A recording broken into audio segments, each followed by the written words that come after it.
V S ಕಿಚನ್ಗೆ ಸ್ವಾಗತ. ಇವತ್ತಿನ ನಮ್ಮ ಅಡುಗೆ ಅವರೆಕಾಳು ಚಿತ್ರಾನ್ನ. ಬೇಕಾಗಿರುವ ಸಾಮಗ್ರಿಗಳು: ಒಗ್ಗರಣೆಗೆ 1 ಚಮಚ ಉದ್ದಿನಬೇಳೆ, ಸ್ವಲ್ಪ ಕರಿಬೇವಿನ ಸೊಪ್ಪು, 2 ಈರುಳ್ಳಿ ಹೆಚ್ಚಿರೋದು, ರುಬ್ಬಲಿಕ್ಕೆ 1 ಗಡ್ಡೆ ಬೆಳ್ಳುಳ್ಳಿ, 1 ಇಂಚು ಶುಂಠಿ, 1 ಚಮಚ ಜೀರಿಗೆ ಮತ್ತು ಒಗ್ಗರಣೆಗೆ 8 ರಿಂದ 10 ಹಸಿಮೆಣಸು. ಬೇಯಿಸಿದ ಅವರೆಕಾಳು 1 ಕಪ್ಪು 3 ರಿಂದ 4 ಸೀಟಿ ಬೇಯಿಸಿಟ್ಕೊಂಡಿದ್ದೀನಿ. ಉಪ್ಪು ಹಾಕಿ ಸ್ವಲ್ಪ ಒಂದು ಅರ್ಧ ಕಪ್ ಕಾಯಿ ತುರಿ, 1 ನಿಂಬೆಹಣ್ಣು, ಸ್ವಲ್ಪ ಕೊತ್ತಂಬರಿ ಸೊಪ್ಪು, 1 ಕಪ್ ಅನ್ನ ಉದುರುದ್ರಾಗಿ ಮಾಡಿಟ್ಕೊಂಡಿದ್ದೀನಿ. ಈಗ ಮಾಡೋದು ನೋಡೋಣ ಬನ್ನಿ. ಬಾಣಲೆಗೆ 5 ರಿಂದ 6 ಚಮಚ ಎಣ್ಣೆ ಹಾಕ್ತಾಯಿದ್ದೀನಿ.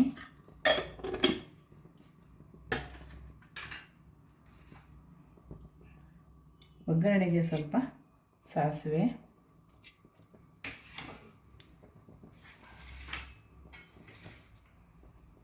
ಸ್ವಲ್ಪ ಕರಿಬೇವಿನ ಸೊಪ್ಪು,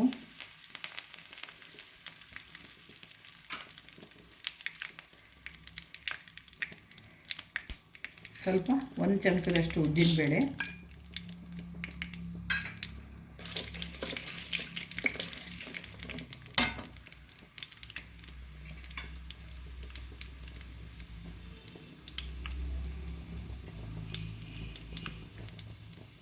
ಎರಡು ಈರುಳ್ಳಿ ಸಣ್ಣ ಹೆಚ್ಚಿಟ್ಕೊಂಡಿದ್ದೀನಿ. ಈ ಉದ್ದಿನಬೇಳೆ ಸ್ವಲ್ಪ ಕೆಂಪಾದ ಮೇಲೆ ಈ ಹೆಚ್ಚಿರೋ ಈರುಳ್ಳಿನ ಅದಕ್ಕೆ ಹಾಕಬೇಕು.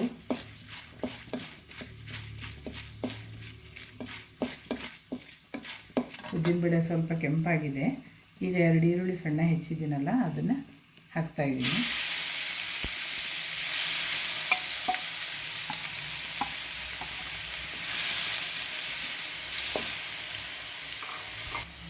ಈಗ ಈರುಳ್ಳಿ ಫ್ರೈ ಆಗ್ತಾಯಿದೆ. 8 ರಿಂದ 10 ಹಸಿಮೆಣಸಿನ್ಕಾಯಿ ಉದ್ದುದ್ದ ಹೆಚ್ಚಿಟ್ಟಿದ್ದೆ, ಅದನ್ನು ಹಾಕ್ತಾಯಿದ್ದೀನಿ. ಇದನ್ನು ಸ್ವಲ್ಪ ಚೆನ್ನಾಗಿ ಫ್ರೈ ಆಗಬೇಕು.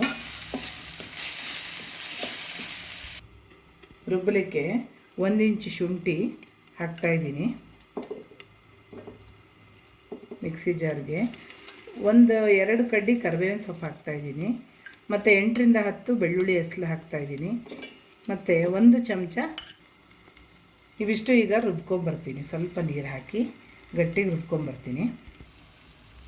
ಈಗ ಈರುಳ್ಳಿ ಹಸಿಮೆಣಸು ಚೆನ್ನಾಗಿ ಫ್ರೈ ಆಗಿದೆ. ಈಗ ರುಬ್ಬಿರೋ ಪೇಸ್ಟ್ ಹಾಕ್ತಾಯಿದ್ದೀನಿ. ಬೆಳ್ಳುಳ್ಳಿ, ಶುಂಠಿ ಮತ್ತು ಕರಿಬೇವಿನ ಸೊಪ್ಪು, ಜೀರಿಗೆ ಇದಿಷ್ಟು ರುಬ್ಬಿ ಪೇಸ್ಟ್ ಮಾಡಿ ಇಟ್ಕೊಂಡಿದ್ದೆ, ಅದನ್ನು ಹಾಕ್ತಾಯಿದ್ದೀನಿ. ಈ ಪೇಸ್ಟನ್ನ ಸ್ವಲ್ಪ ಫ್ರೈ ಮಾಡ್ಕೋಬೇಕಾಗುತ್ತೆ. 2 ನಿಮಿಷ ಫ್ರೈ ಮಾಡಬೇಕು. ಇದು ಹಾಕಿದ್ಮೇಲೆ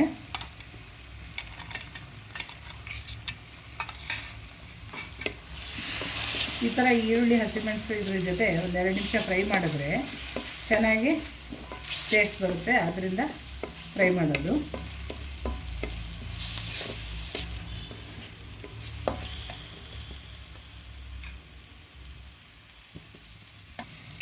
ಈಗಿದು 2 ನಿಮಿಷ ಚೆನ್ನಾಗಿ ಫ್ರೈ ಆಗಿದೆ. ಈಗ ಬೇಯಿಸಿಟ್ಕೊಂಡಿದ್ದಲ್ಲ 1 ಕಪ್ ಅವರೆಕಾಳು, ಅದನ್ನು ಉಪ್ಪಾಕಿ ಬೇಯಿಸಿದ್ದ ಅವರೆಕಾಳನ್ನು ಹಾಕ್ತಾಯಿದ್ದೀನಿ. 2-3 ಸೀಟಿ ಹಾಕಿಸಿ ಬೇಯಿಸಿಟ್ಕೊಂಡಿದ್ದೆ, ಅದನ್ನು ಹಾಕ್ತಾಯಿದ್ದೀನಿ.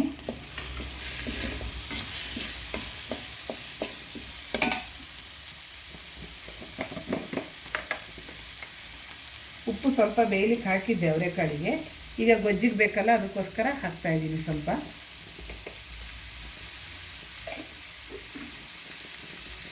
ಈಗ ಒಂದು ಸ್ವಲ್ಪ ಅರಿಶಿನ ಪುಡಿ ಹಾಕ್ತಾಯಿದ್ದೀನಿ.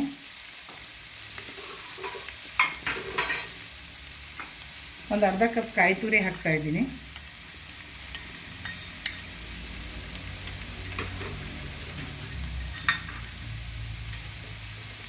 ಸ್ವಲ್ಪ ಕೊತ್ತಂಬರಿ ಸೊಪ್ಪು ಹೆಚ್ಚಿದ್ದು ಹಾಕ್ತಾಯಿದ್ದೀನಿ.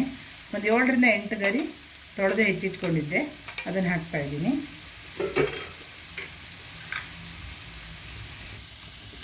ಈಗ ಇದೆಲ್ಲ ಚೆನ್ನಾಗಿ ಫ್ರೈ ಆಗಿದೆ. ಈಗ ನಿಂಬೆಹಣ್ಣಿನ ರಸ ಹಾಕ್ತಾಯಿದ್ದೀನಿ. 1 ಇಡೀ ನಿಂಬೆಹಣ್ಣು ರಸ ತೆಗೆದಿಟ್ಕೊಂಡಿದ್ದೆ, ಅದನ್ನು ಹಾಕ್ತಾಯಿದ್ದೀನಿ. ಈಗ ಎಲ್ಲ ಗೊಜ್ಜೆಲ್ಲ ಸರಿಯಾಗಿ ರೆಡಿಯಾಗಿದೆ.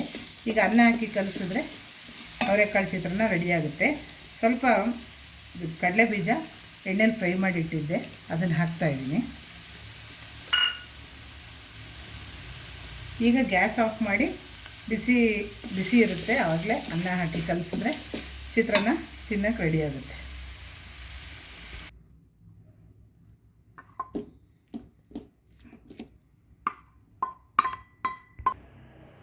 ಈಗ ಅವರೆಕಾಳು ಚಿತ್ರಾನ್ನ ರೆಡಿಯಾಗಿದೆ.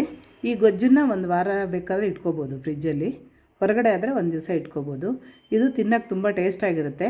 ನಾನು ಮಾಡಿರೋ ಅಡುಗೆ ಇಷ್ಟ ಆದರೆ ಲೈಕ್ ಮಾಡಿ, ಶೇರ್ ಮಾಡಿ, ಸಬ್ಸ್ಕ್ರೈಬ್ ಮಾಡ್ಕೊಳ್ಳಿ.